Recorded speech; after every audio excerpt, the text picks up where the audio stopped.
Summary of The Millionaire Next Door, The Shocking Truth Exposed. Thomas J. Stanley and William D. Danko's 1996 book was a wake-up call to the Hollywood stereotype of the rich.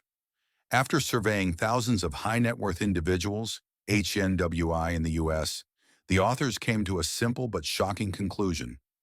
Most millionaires are not spendthrifts. They are not Wall Street executives with flashy Rolex watches or sports stars throwing money out the window. They are your neighbor. That's right, the neighbor who drives an old Toyota, wears faded jeans, and eats lunch out of a homemade box. They are people who have turned boredom into an asset. 3 top secrets of the millionaire. Next door, they live scarily below their means. This is the bottom line. While middle-class Americans try to buy the biggest house and the newest car to appear wealthy, called the under-accumulator of wealth, UAW, real millionaires, called the prodigious accumulator of wealth, PAW, live simply. They save first, spend later. They obsessively spend their time, energy, and money. The millionaire next door is a budgeter and spender. They know exactly how much they are spending on gum and lottery tickets. They spend their time researching investments instead of scrolling through Instagram. Financial independence is the goal, not some ridiculous symbol. Their goal is not to own things that make others think they are rich, but to have enough money so that they never have to worry about money again. They buy modest homes, used cars, and stay away from economic outpatient care. In short, the book is a serious textbook on financial discipline, disguised as a curious social investigation. How the American dream was trolled. This is the time to put on our sunglasses, to hide our hidden wealth, and analyze things in the American comedy style, where the naked truth is often wrapped in sharp satire. 1. Rolls-Royce or Corolla? The great drama of pretense. Oh my God, look, he's driving a new BMW X5. He must be a millionaire. Minus false. The book trolls people who are trapped in the lifestyle inflation trap. In America, we are brainwashed by consumer culture.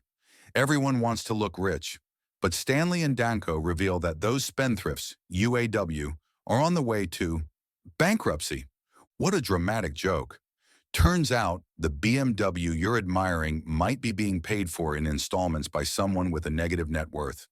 Meanwhile, the neighbor with the 15-year-old Toyota Camry is actually holding a portfolio that is hotter than the NASDAQ. The book is saying, don't trust appearances, especially in America. The most expensive car on the street is usually owned by the person with the least money, and the richest person drives an old truck to avoid depreciation. 2. Net worth, the only measure of coolness. The book introduces the formula for calculating your expected net worth. ENW equals age times annual pre-tax income, divided by $10. This is the moment when Stanley and Danko pull out a magic mirror and say, "Look here and know where you stand, you idiot." Funny commentary: if you are 40 years old earning $100,000 per year, your ENW must be $400,000. So you have $50,000? Congratulations, you're a UAW, under accumulator of wealth. That means you're losing the game of finance. This book doesn't say it lightly. It suggests that if you're a UAW, you should probably lock yourself in your room and examine your poor financial decisions. It turns wealth into a competitive sport, and you, with your designer handbag, are on the sidelines. Ouch. 3. Economic outpatient care. Parents love too much. Economic outpatient care, EOC, is a satirical concept about wealthy parents constantly pumping money into their adult children, paying rent, buying cars, paying off debts. The data in the book points to a bitter truth. The more EOC children receive, the less wealth they accumulate. That help inadvertently turns them into forever dependents, unable to learn to fend for themselves. This is the part that makes every wealthy American parent break out in a cold sweat. They think they are helping their children. Stanley and Danko say, you are ruining them. If you are an adult and still receive money from your parents, the book treats you as nothing more than a big kid, playing grown-up. Imagine, you show off the new car your parents bought for you, while your PAW neighbor earned his own money to buy a broken-down old car, but he is the one who is really rich.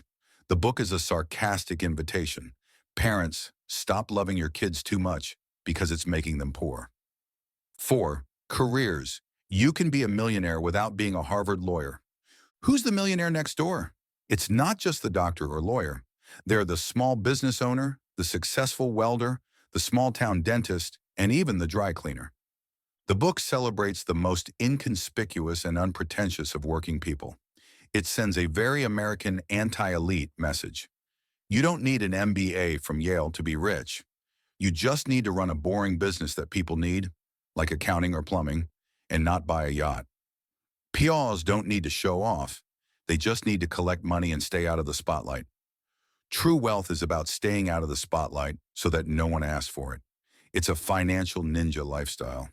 A needed, sobering message for America. The Millionaire Next Door is more than just a book about finance. It's a profound critique of American consumer culture. It changes the definition of wealth from visible consumption to invisible net worth. Insight.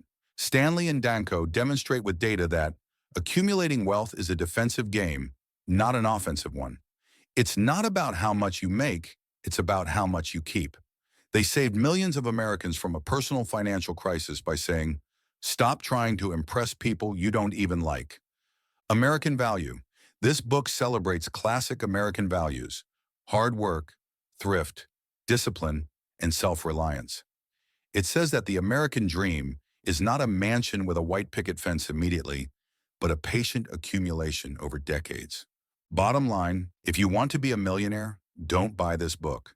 Instead, do a summary yourself, then buy a used car and invest the money in a boring index fund.